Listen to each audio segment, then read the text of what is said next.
मथुरा में श्री कृष्ण जन्मभूमि एवं शाही ईदगाह के बीच 1 एकड़ भूमि के स्वामित्व को लेकर चल रहे विवाद के बीच आज उस समय एक नया मोड़ आ गया जब अधिवक्ता महेंद्र प्रताप ने सिविल जज सीनियर डिवीजन की अदालत में एक नई याचिका दायर की है। याचिका के माध्यम से अधिवक्ता महेंद्र प्रताप ने अदालत के समक्ष अपना पक्ष रखते हुए कहा है कि आगरा के लाल किले के अंदर दीवाने खास के पास बनी बेगम साहिबा की मस्जिद की सीढ़ियों के नीचे केशव देव की पौराणिक बेशकीमती व रत्न जड़ित मूर्ति है।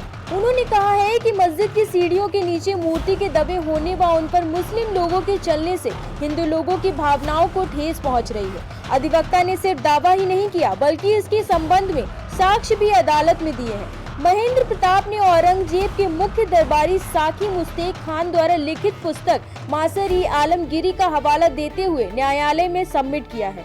महेंद्र प्रताप ने वाद के माध्यम से लाल किले में मौजूद बेगम साहिबा की सीढ़ियों का सर्वे कराकर मूर्ति निकलवाने की प्रार्थना की है। अब इस मामले में सिविल जज सीनियर डिवीजन की अदालत में सुनवाई की गई है और न्यायालय सिविल जज की अदालत ने फैसला सुनाते हुए याचिकाकर्ता को पहले विपक्षी गणों को पहले 80 CPC के तहत नोटिस भेजे जाने का आदेश दिया है, जिसमें अब याचिकाकर्ता पहले विपक्षी गणों जिसमें director general archaeological survey of India, अधीक्षक भारतीय पुरातात्विक सर्वेक्षण आगरा, निदेशक भारतीय पुरातात्विक सर्वेक्षण व केंद्रीय सचिव को नोटिस भेजेंगे। उसके 60 दिन बाद जो स्थिति होगी उसके हालात पर वाद की सुनवाई फिर से तय की जाएगी। था कोर्ट में हमारा कहना था कि औरंगजेब यहाँ से विग्रह ले गया था मंदिर का विध्वंस करके और वहाँ बेगम साहिबा की जो मस्जिद थी उसकी सीढ़ियों को लगा दिया था।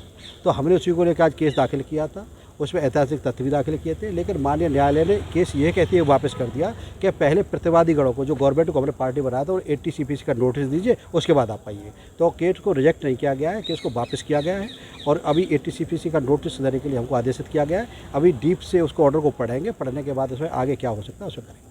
उधर शाही ईदगाह पक्ष के अधिवक्ता नीरज शर्मा ने कहा है कि यह एक फैशन सा बन गया है, रोज नए वाद दायर किए जा रहे हैं जबकि ऐसा लीगली नहीं है। उन्होंने कहा है कि हमने अदालत में एक प्रार्थना पत्र दिया हुआ है जिसमें सारे वादों को स्टे करने की मांग की है, क्योंकि सारे मामलों में जब जजमेंट आएगा तो फैसला भी कॉन्ट्रैक्चुअली जजमेंट आएगा जो कानून के ही विरुद्ध है। नीरज शर्मा ने हिंदू पक्षकारों के उस दावे को भी गलत बताया जिसमें 13.37 एकड़ भूमि का स्वामित्व श्री कृष्ण जन्म स्थान का बताया जा रहा है। उन्होंने कहा कि मस्जिद के पूर्व की ओर वक्फ की प्रॉपर्टी मेंशन है जो कि एक रजिस्टर्ड डॉक्यूमेंट है। देखिए, जो कौन सा वाद दायर हुआ है ये तो सर्वप्रथम आपके माध्यम से हमें पता चल रहा है और किसने डाला है, किन बेसिस पर डाला है। उस मुकदमे की हमारे पास ना तो कोई नोटिस है ना ही कोई जानकारी हमें अभी तक मिली है।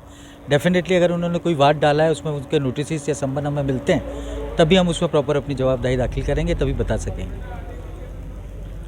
आए दिन वाद आ रहे हैं, उसको लेकर क्या कहेंगे? वो तो देखिए, आजकल जिस तरीके के वाद दाखिल कर रहे हैं ज़्यादातर सभी का पैटर्न जो है, जो सब्जेक्ट मैटर है वो सेम ही है।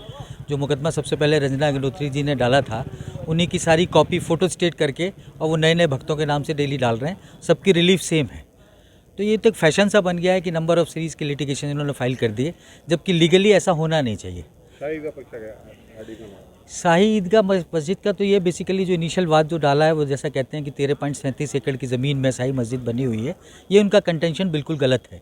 क्योंकि जिस डॉक्यूमेंट के बेस पर उन्होंने मुकदमा डाला जिसमें वो 13.37 एकड़ जगह अपनी बता रहे हैं, उसके खुद टुवर्ड्स ईस्ट पूर्व की साइड वक्फी प्रॉपर्टी मेंशन है जो कि एक रजिस्टर्ड डॉक्यूमेंट है और जहाँ पर वक्फी प्रॉपर्टी है वहीं पर ये शाही मस्जिद है। तो 13.37 एकड़ डेसिमल एरिया से शाही मस्जिद बिल्कुल बाहर है। तो इस लिहाजा बिल्कुल बाहर है तो उनका कोई राइट नहीं हो सकता, इस संबंध में उन्हें कोई दावा दायर करने का भी अधिकार नहीं है। जिस तरीके से रोज बात दायर हो रहे हैं उसको लेकर क्या कहें? उसके संबंध में हमने प्रेयर एक एप्लीकेशन लगाई थी और ओरल प्रेयर भी की थी कि साहब लीगली तो सारे मुकदमे स्टे कर देने चाहिए, क्योंकि सारे मैटर का सब्जेक्ट मैटर वही है, सारे मुकदमों का पार्टीज़ भी लगभग सेम ही है, बस भक्तों के रूप में वो अलग अलग हो रहे हैं। कानूनी तौर पर उन्हें स्टे कर देना चाहिए, क्योंकि अगर सारे मुकदमों का डिस्पोजल ऑनरेबल कोर्ट करेगी तो उसमें डिफरेंट कंट्राडिक्टरी जजमेंट होने की संभावना है, मल्टीप्लिसिटी ऑफ प्रोसीडिंग होगी। बेसिकली ये abuse to the process of law है जो कानूनन स्वीकार किए जाने योग्य नहीं है।